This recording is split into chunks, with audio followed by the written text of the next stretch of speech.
오늘 본문의 말씀은 이 일 후에라고 시작을 합니다. 여기서 말하는 이 일은 6개의 인이 뜯어지고 난 후를 이야기합니다. 요한은 7교회에 대한 하나님의 말씀을 들은 후 하늘 문이 열려 있는 것을 봅니다. 그리고 그곳으로 올라갑니다. 성령이 감동된 그 가운데서 그는 그곳에 있는 하늘 보좌와 보좌에 앉으신 이를 보게 됩니다. 그리고 그 보좌를 둘러싸고 있는 네 짐승과 24장로, 단지 그것뿐 아니라 네 짐승이 그리고 24장로들이 찬양하며 엎드려 경배하는 바로 하늘의 예배를 경험하게 됩니다. 그러는 가운데서 보좌에 앉으신 이의 오른손에 있는 두루마리를 봅니다. 이 두루마리는 안팎으로 쓰여져 있는데 7인으로 봉하여 져 있었습니다. 이 두루마리에는 어떤 내용이 있었을까요? 에스겔 2장 말씀 9절과 10절 말씀을 보면 이런 말씀이 나옵니다. 내가 보니 보라 한 손이 나를 향하여 펴지고 보라 그 안에 두루마리 책이 있더라. 그가 그것을 내 앞에 펴시니 그 안팎에 글이 있는데 그 위에 애가와 애곡과 재앙의 말이 기록되었더라. 에스겔의 말씀에서 그 안의 말씀이 어떠한 내용인지 저희들은 어렴풋이 알 수 있습니다. 그리고 그 말씀은 애가와 애곡과 재앙이라고 말씀하십니다. 고통을 이야기하시면서 또한 환난을 이야기하십니다. 6장의 말씀에서 요한계시록 6장의 말씀에서 이제 인이 하나씩 뜯어지면서 일어나는 일들이 있는데 그 일들은 행복한 일이 아니라 오히려 환난의 상황을 이야기합니다. 어린 양이 첫 번째 인을 떼십니다. 첫 번째 인이 떼졌을 때 활을 들고 있는 흰 말을 탄 자가 나타납니다. 그 자가 면류관을 받고 이기고 또 이기려고 하더라라고 성경은 설명합니다. 이 말씀을 가지고 어떤 분들은 요한계시록 19장에 나온 흰 말을 탄 자를 이야기하면서 예수님의 모습 그리고 그 복음 가운데서 승리하시는 예수님의 모습이라고 이야기하시는 분이 있습니다.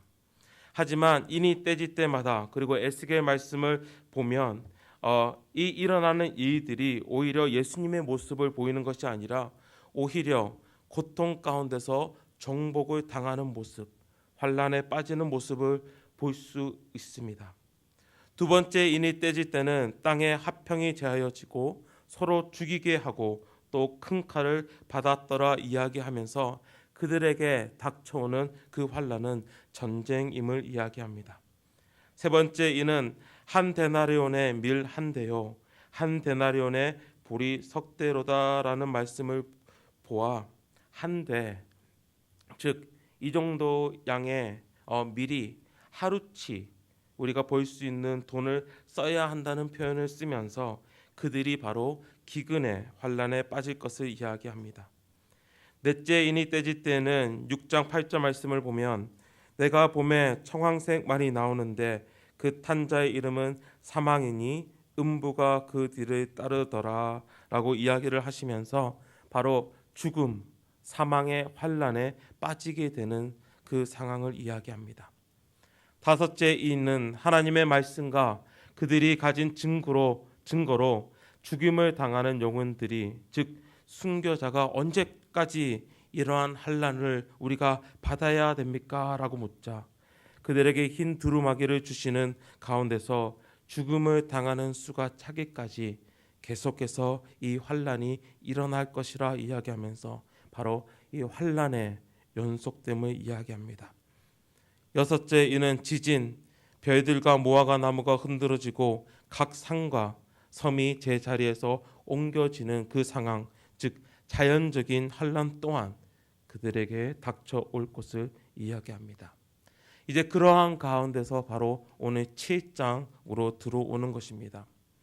앞으로 환난이 다가올 것인데 앞으로 하나님의 말씀을 따르고 그 증거를 가진 자에게는 고통이 닥쳐올 것인데 그렇다면 그리스도인으로서 이 환난에 대해서 어떻게 반응할 것인지 바로 오늘 7장 말씀을 통해서 말씀하고 계십니다. 사실 역사적으로도 그리스도인들에게는 엄청난 환란이 닥쳐왔습니다. 로마 황제는 자신을 구주로 부르게 하고 자신을 하느님이라 선포하게 하였습니다. 그렇지만 그리스도인들은 그런 황제의 명령을 따르지 않았습니다. 왜냐하면 오직 예수님만이 그들의 메시아, 즉 왕이시며 예수님만이 구주이시기 때문입니다. 그러다 보니 그들에게 박해가 가해졌습니다. 역사 가운데 증명된 그리스도인으로 살아가면서 받은 고난은 어떤 이들은 재산을 몰수당하기도 하고 어떤 이들은 불로 태움을 당하기도 했으며 어떤 이들은 맹수들과의 싸움에 들어가 몸이 찢어지며 그리고 그 찢어지는 가운데서 죽어가기도 하였습니다. 그렇기에 역사 가운데서도 그 환난 때문에 그 고통 가운데서 예수님을 버리는 사람들이 생겼습니다. 그들에게 닥친 환난 때문에 예수님을 더 이상 구주로 고백하지 않고 황제를 따르는 사람들이 생겨났습니다.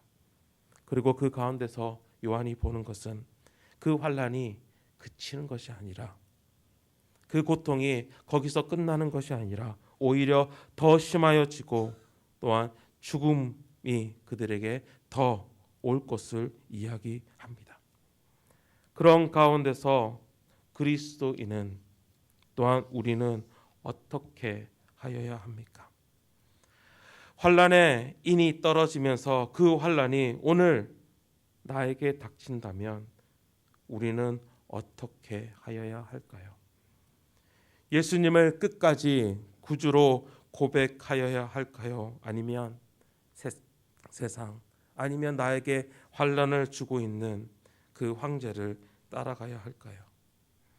그 질문에 믿음으로 대답할 수 있게 하나님은 요한복음 7장 말씀을 통하여서 그리스도인들에게 오늘 나에게 확신을 주시는 것입니다. 바로 예수 믿는 자들이 끝까지 예수님을 붙잡을 수 있게, 내가 오늘 그리스도인으로서 살아가는 우리가 끝까지 예수님만을 구주로 고백할 수 있게. 7장의 말씀에서는 인치심을 받은 자들에 대한 이야기가 나옵니다. 이 인치심은 하나님의 천사가 하나님의 종들에게 그 이마에 하시는 것이라고 3절 말씀은 설명합니다. 인이라는 것은 도장을 이야기합니다. 누구의 소유인 것을 이야기합니다. 그 당시에도 자신의 재산임을 표시하기 위해 가축이나 노예에게 도장을 찍었다고 합니다. 즉 여기서 하나님의 종들이라는 표현이 나오고 또한 인치심이라는 단어가 나오면서 바로 하나님의 소유된 자들을 이야기합니다. 그리고 그 수가 14만 4천이라고 성경은 기록합니다. 어디서 이야기하는 14만 4천이라는 이 숫자가 어떠한 정확한 수가 아니라 바로 구원받은 자의 수가 많음을 이야기하고 있습니다. 하나님의 백성의 숫자라고 말할 수 있는 12, 구약에서는 12지파로서 신약에서는 예수님의 제자의 수로서 나타난 그 12가 그 12가 곱하여지고 그리고 많음을 나타내는 1000이라는 숫자가 합하여져서 14만 4천이라는 숫자가 나오고 결국은 환난 가운데서 이겨낸 그리스도인의 숫자가 바로 하나님의 구원을 받은 그 숫자가 많음을 이야기하고 있습니다. 이런 비슷한 표현은 9절에서도 나옵니다. 저희들 9절 말씀 함께 읽도록 하겠습니다. 7장 9절 말씀입니다.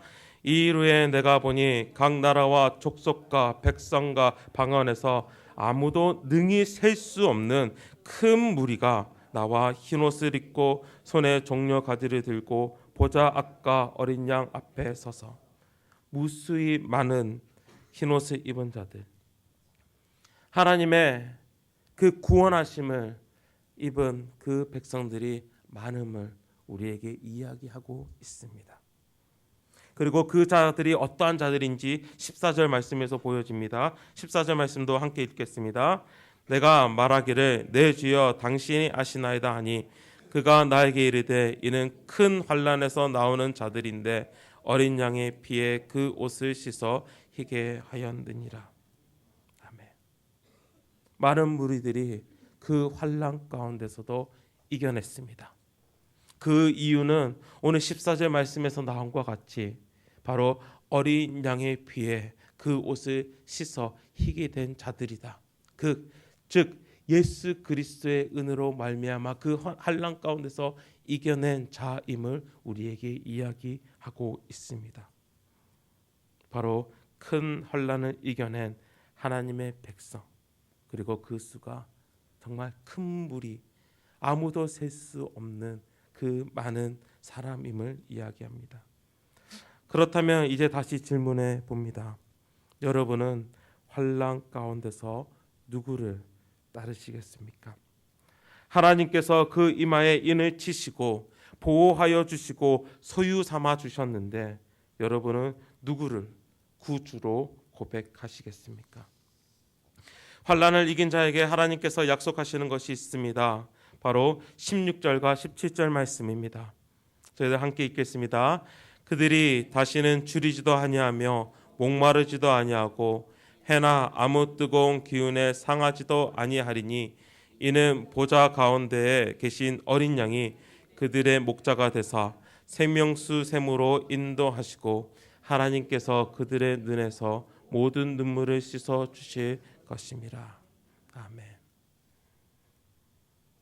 우리가 환난 가운데서 환난을 이길 수 있는 이유가 여기에도 나옵니다. 우리가 환난을 이기는 그 가운데서 하나님께서는 우리의 생명수가 되어 주시고 목자가 되어 주시고 우리가 환난 가운데서 흘렸던 그 눈물을 하나님께서는 직접 씻어 주시기 때문입니다. 이러한 은혜가 우리에게 늘 다가와서 우리가 어려운 가운데서나 환난 가운데 있을 때 때로는 예수 그리스도를 놓아버리고 싶고 때로는 예수 하나님조차 계시지 않다라고 느낄 만큼 그 환난이 그 아픔이 내게 다가올 때 그래도 나와 함께 계셔서 나의 눈물을 닦아주시는 나의 목자가 되셔서 나를 인도하시는 그 하나님의 은혜가 여러분에게 가득하시기를 축원합니다. 말씀을 마치면서 좀 더 묵상한 내용을 나누기를 원합니다. 바로 10절에서 12절까지의 말씀입니다. 저희들 10절에서 12절까지 말씀 함께 읽도록 하겠습니다. 큰 소리로 외쳐 이르되 구원하심이 보좌에 앉으신 우리 하나님과 어린 양에게 있도다 하니 모든 천사가 보좌와 장로들과 내 생물의 주위에 서 있다가 보좌 앞에 엎드려 얼굴을 대고 하나님께 경배하여 이르되 아멘. 찬송과 영광과 지혜와 감사와 존귀와 권능과 힘이 우리 하나님께 세세토록 있을지어다. 아멘 하더라. 이 세 구절에서는 하나님의 백성이 그 구원을 받은 가운데서 그 구원을 이루신 하나님과 어린 양을 찬양하는 모습이 드러나고 있습니다. 바로 인치심을 받은 자의 모습은 찬양이라는 것입니다. 하나님의 소유된 자의 모습은 찬양이라는 것입니다. 에베소서 말씀에서도 바울은 성령의 인치심에 대해서 이야기를 하고 있습니다. 성령의 인치심 가운데서 바울이 이야기하는 것은 바로 이것입니다. 바로 1장에 나온 말씀인데 그 안에서 너희도 진리의 말씀 곧 너희의 구원의 복음을 듣고 그 안에서 또한 믿어 약속의 성령으로 인치심을 받았으니 이는 우리의 기업의 보증이 되사 그 얻으신 것을 속량하시고 그의 영광을 찬송하게 하려 하심이라. 무엇을 이야기합니까? 우리는 결국 인치심을 받은 자로서 그리고 무엇을 위해 존재하고 있음을 이야기하고 있습니까? 바로 하나님을 찬양하는 그의 영광의 찬송이 되는 큰 소리로 외쳐 구원하심이 보좌에 앉으신 우리 하나님과 어린 양에게 있도다라고 찬양하기 위해 우리가 인치심을 받았다는 것입니다. 그리고 그 인치심 가운데서 우리는 인치심이 있기 때문에 우리는 환난 가운데서도 찬양할 수 있는 것입니다. 6장 17절 말씀에서는 그 환란이 있는 가운데서 많은 사람들이 이렇게 질문합니다. 그들의 진노의 큰 날이 이르렀으니 누가 능히 서리요? 그들의 진노의 큰 날이 이르렀으니 누가 능히 서리요? 그리고 그 대답은 7장에서 나옵니다. 그것은 바로 우리입니다. 그것은 바로 하나님의 인치심이 분명하게 드러나는 교회 된 바로 우리라는 것입니다. 오늘 하루 하나님의 인치심을 받은 교회의 모습으로 우리가 나아갈 때에 어떠한 어려움이나 환난 가운데서 오직 예수님만이 우리의 구주이심을 고백하시기를 부탁합니다. 또한 오직 하나님과 그 어린 양의 구원하심을 찬양으로 화답하시는 하루가 되시기를 주님의 이름으로 축원합니다. 함께 기도하시겠습니다. 하나님, 어떠한 환난이 오면, 어떠한 고통 가운데 오면 저희들은 예수님을 놓고 싶을 때가 많습니다. 어떠한 자연적인 고통이 오면,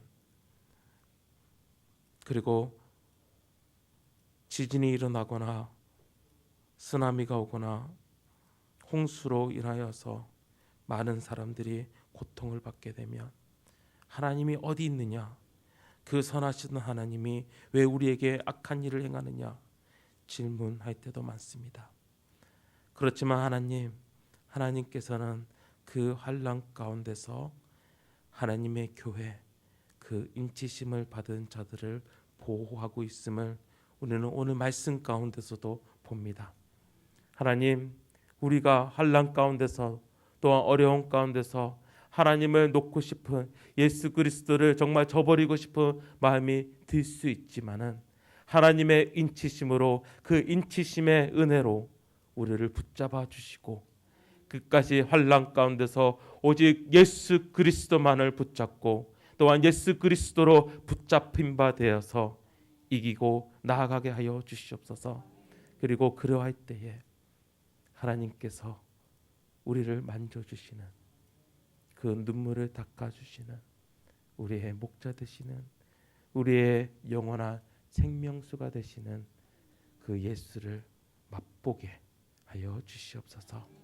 오늘 하루 가운데서 나아갈 때에 오직 하나님과 어린 양의 구원하심을 찬양하며 나아가는 저희들 되게 하여 주시옵소서. 이 모든 말씀 예수 그리스도의 이름으로 기도합니다. 아멘. 저희들 하늘에 계신 우리 아버지여,